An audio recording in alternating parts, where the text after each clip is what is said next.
नमस्कार दोस्तों, Manoj cyber cafe Panipat के यूट्यूब चैनल पे आप सभी का स्वागत है। दोस्तों, एचएसएससी की तरफ से डॉक्यूमेंट वेरिफिकेशन के लिए सोशियो इकोनॉमिक क्राइटेरिया के लिए जो है नया फॉर्मेट जारी किया गया है, जिसको आपने किस प्रोसेस के हिसाब से आपने उसको तैयार करवाना है, पूरी जानकारी यहाँ पे दी गई है।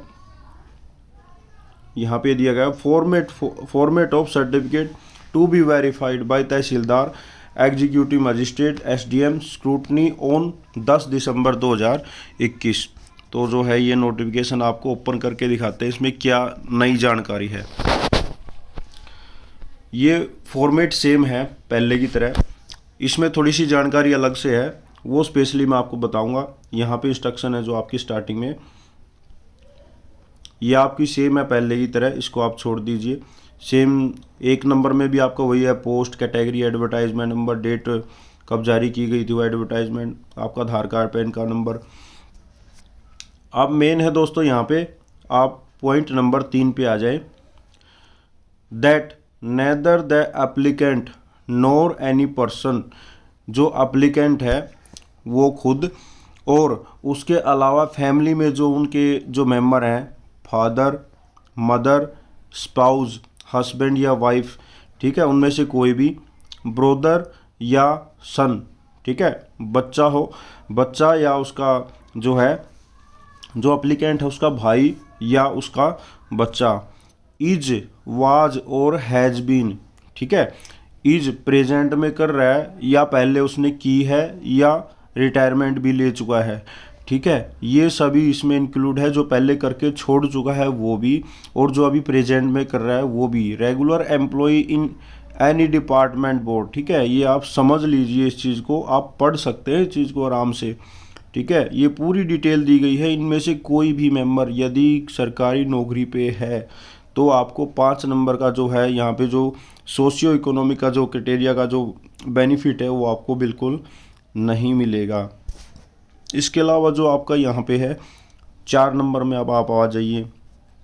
That the status of employment of womens candidate family shall be considered with regard to her family of birth not in laws, ठीक है। अब आप चीज़ को थोड़ा पढ़ लीजिए दोस्तों, देखो, ठीक है, यहाँ पे आप समझ जाइए। जो है जो उसका जहाँ पे उसका बर्थ हुआ था, जो अगर इन केस ऑफ फीमेल के केस में क्या है, shall be considered with regard to her family of birth not in laws, सास ससुर के मामले में इसको नहीं देखा जाएगा। ये सिर्फ इन से रिलेटेड है, भाई बहन, माता पिता या उनके बच्चे या उनका स्पाउस है, ठीक है। अब 5 नंबर में आ जाइए। That any person among in candidate family in government job having separate family ID ration card will not be entitled to be awarded mark under socio economic criteria having no government job. अब आप समझ जाना, बहुत सारे साथी हैं जो farm भरते हुए कहते हैं कि मैंने तो अपना राशन कार्ड अलग बनवा रखा है, फैमिली आईडी भी अलग है, तो भैया ऐसी कोई सुनवाई नहीं होगी, उसको कुछ नहीं मिलेगा, कोई नंबर उसको नहीं मिलने वाला है।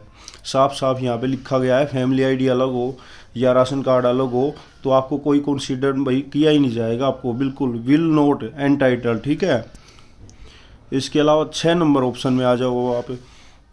That as no person as mentioned above had been in employment may be allotted mark under the socio economic criteria, ठीक है। अब इसमें जो भी डिटेल आपकी अब वो जो यहाँ पे दी गई है ना, जो इसमें आता है, इनकी जो डिटेल दी गई है, जो इसके अंडर में आता है ना, उसको कोई यहाँ पे बेनिफिट नहीं मिलने वाला है। अब जो वहाँ पे झूठ बोल देगा ना ऊपर वाले में कि भाई मेरे पास तो ऐसा कुछ है ही नहीं, अब उसके साथ क्या होने वाला है वो आप यहाँ पे देख सकते हैं, साफ साफ लिखा हुआ है। That I fully understand that the marks are given on the basis of information supplied by me. If at any stage, किसी भी स्टेज में, it is found that the information has been provided wrongly, कोई भी किसी भी stage में, ये नहीं है कि आपको भाई गवर्नमेंट जॉब मिल गई तो मिल गई, नहीं, किसी भी स्टेज का मतलब है नौकरी मिलने के बाद भी that not only my service can be terminated on the ground of supply of wrong information. ठीक है, गलत इन्फॉर्मेशन देने की वजह से जो है आपको जो है टर्मिनेट किया जा सकता है। Without this the mark also my name would have figured with the selected list, recommendation list. I also understand that the criminal action can be taken against me for providing wrong or false information. इस चीज़ को भाई ध्यान में रखना, जो गलत information देगा ना, लगने के बाद भी कभी भी जिस दिन क्वेरी बैठेगी उस दिन सारा हिसाब किताब इकट्ठा कर देंगे। That the deponent shall not take advantage of the certificate issued by competent authority in meantime any other eligible person in my family obtain the benefit thereof in the recruitment। अब यहाँ पे इसका भी देख लो, सिर्फ एक पर्सन है जो इसका फ़ायदा उठा सकता है, सारे नहीं उठा सकते। अगर पहले किसी ने उठाया है और दूसरा इस पे उठाएगा, इस पे नंबर लेने की कोशिश करेगा, तो भाई उसका भी हिसाब किताब पूरा रखा जाएगा। और अब जो वेरिफिकेशन होनी है यहाँ पे तो आपके साइन होंगे, जिसका ये फार्म है जो भर के दे रहा है। ठीक है, डेट और प्लेस आपको यहाँ पे फिक्स करनी है। इसके अलावा सबसे पहले कौन करेगा इसको, वही आपका जो है नंबरदार या एमसी। यदि आप शहर में रहते हो तो एमसी आपका वेरीफाई करेगा कि इसके घर में कोई सरकारी नौकरी का हिसाब किताब नहीं है। ठीक है, या गाँव में है तो आपका नंबरदार करेगा। ठीक है, नंबरदार के करने के बाद बारी आती है अपने जो है पटवारी, अपने जो पटवारी होते हैं गांव के या शहर के।